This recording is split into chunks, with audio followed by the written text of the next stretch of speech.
It's been an absolute joy to work with Tricia, her husband, and her 3 sons. When Samuel came in, he was about to turn 7 years old. There had been people who had told the family, there's nothing you can do about stuttering like that. He's either too young to treat it, he'll outgrow it, or there's no cure for stuttering, he just has to learn to accept it. That wasn't good enough for her. She wanted to help her son. So he's about to turn 7 years old, and you'll see in the video a fight or flight response. Even though Samuel hadn't heard the word stutter or speech impediment, you'll see that he's singing in an attempt to not stutter. His voice goes up and down, he's putting ums in.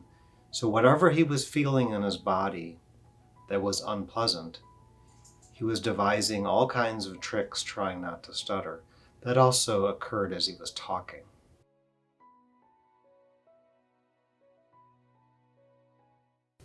Hi, my name is Tricia Troester, and I'm a person who stutters, and I'm a parent to 3 sons who stutter. My oldest son, Samuel, started stuttering at age 2 after his grandparents moved away.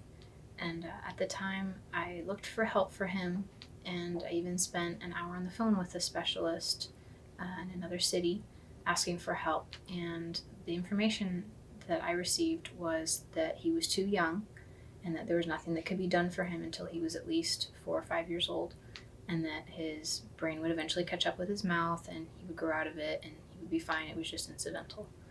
I'll fast forward 4 years later. He's 6 years old, almost 7, in the 1st grade, and the stuttering has gotten worse instead of better. He's come up with more and more elaborate coping mechanisms to try to stop himself from stuttering. And the 3 freebies, singing, reading, and reciting, Samuel doesn't have any of. Especially reading and reciting are 2 of his most vulnerable areas. And we were finding it was really interfering with his schoolwork. We were doing a video classroom school where he watched and participated with a class that was recorded in another state. And it was a wonderful program, except for the fact that it relied very heavily on high-speed recitation.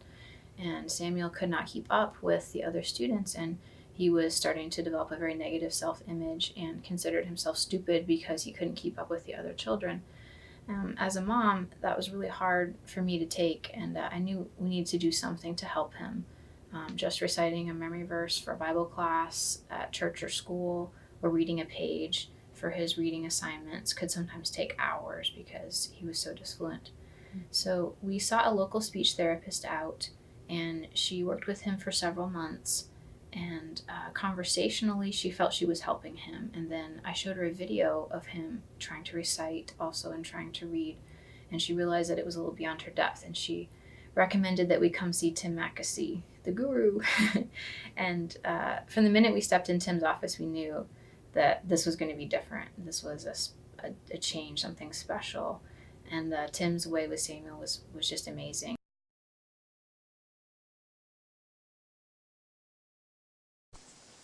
How we found Twixie. Twix was a rescue because we found him at our front door. And Did he ring the bell? No. And say trick or treat? No. He was just meowing very, very loud. Super loud. Tim opened up a book and had him read. And Samuel just was struggling so much that he was using character voices and sing-song voices to try to get through his reading. And you'll see a video of that.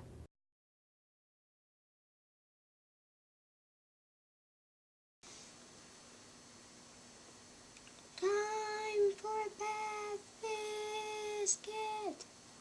Time to get nice and clean. Woof, woof. And you go. Did anyone ever suggest singing speech? This is his new method of coping. He started doing that 2 days ago. The biscuit does not want a bath.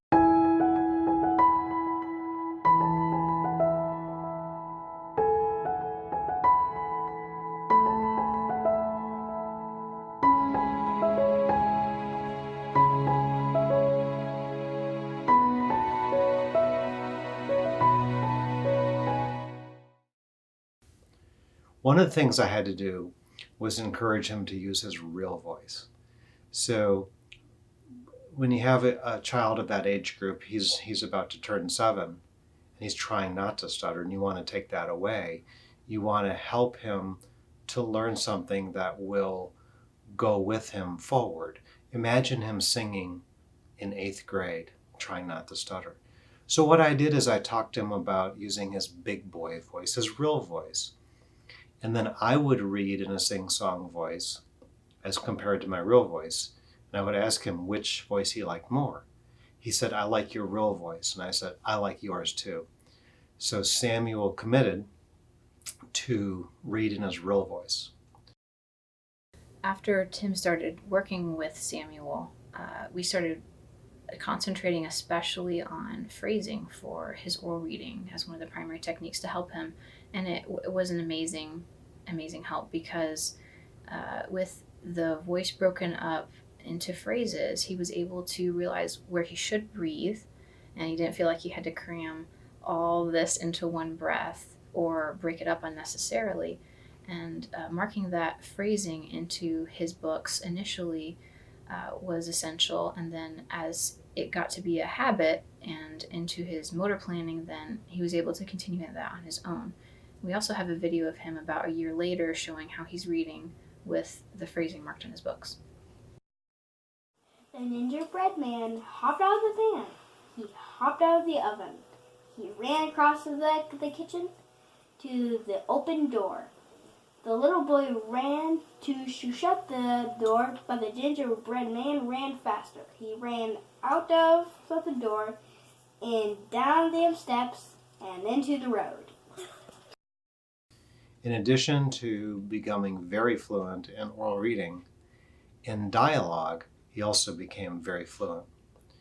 You'll learn from his mother that in 3rd grade, here in 2019, that his reading is at a grade equivalent of 8th grade.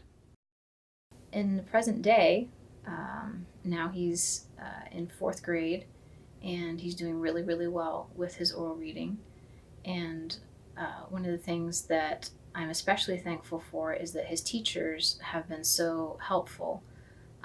In working with oral reading, it's been a little bit of a journey with his school over the years. He's had several different rubrics that he's been graded by. Some of them, as you can see, involve smoothness and speed as evaluating factors, and those are completely contraindicated for his dysfluency condition. Some teachers have cut those categories in half point-wise. Others have completely eliminated it, which has been wonderful.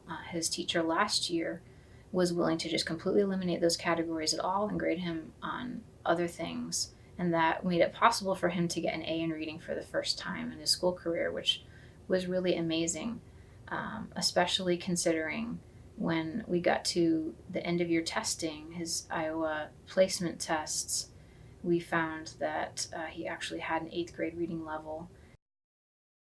After looking at those results, his classroom teacher came to me and said, "Thank you so much for advocating for your son. I really feel positive and just really grateful that we took the advice of his speech therapist and the advice of you as a parent and did not grade him on those things, because I would have felt really, really unfair and unjust to have given him a B or a C in reading just because of stuttering and speech dysfluency when his capability was so much higher than even anyone else in his class." So I really have to say that as a parent or as a teacher or as a speech language pathologist, that advocating for the child and removing the roadblocks that will keep him or her from being evaluated fairly is really important. And the one thing that I'm super thankful for is that Samuel now feels confident and enjoys reading so much.